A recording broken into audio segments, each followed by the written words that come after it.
మేము నారేపల్లి నుంచి వచ్చాము. ఓకే. ఈ నెల 1 తారీఖు వచ్చాము. 5-6 రోజుల నుంచి నేను కడుపు నొప్పితో బాగా ఇబ్బంది పడ్డాను. ఎప్పుడమ్మా? అప్పుడు అంటే రాకమునుపు. రాకముందు ఓకే.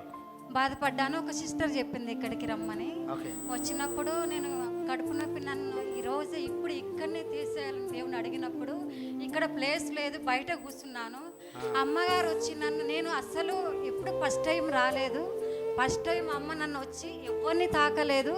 నన్ను ముట్టి కడుపు మీద చేసినప్పుడు వెంటనే ఆ నొప్పి తీసేసిండు. రెండోసారి కూడా అయ్యే కూడా ఎవరిని తాకలేదు, నన్నే తాకిండు. ఆ క్షణమే నా కడుపు నొప్పి యేసు నామములో తీసేసిండు. ఈ సాక్ష్యం దేవుడు దీవించిన పళ్ళు కొడుతూ దేవుని కనపరచండి. అప్పటి వరకు మీకు భయంకరమైన కడుపు నొప్పి ఉండే. ఎప్పుడైతే పాస్టమ్మ గారు వచ్చి చేతి పెట్టారో మొత్తం వెళ్ళిపోయింది నొప్పి.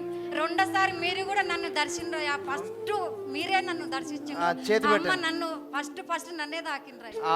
చేతి పెట్టిన వెంటనే మీకు స్టమక్ పెయిన్ వెళ్ళిపోయింది. దేవుడు స్వస్థపరిచేస్తాడు మిమ్మల్ని. ఎంబడి స్వస్థపరిచిండు. చప్పలు కొడుతూ దేవుని కనపరచండి.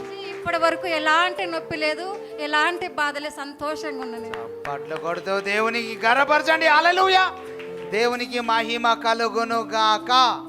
ఆమేన్. చూడండి, ఎలాంటి నొప్పి అయినా సరే మీరు నమ్మితే ఇలాంటి వందల సాక్ష్యాలు ఉన్నాయి ఇంకా మన దగ్గర. మొన్న ఎవరో ఒక నిన్నగాక మొన్న 2 రోజుల కింద ఒక సహోదరి ఇక్కడ ప్రార్థన చేయించుకుంది అట. పాస్టర్ గారితో ప్రార్థన చేయించుకుంది.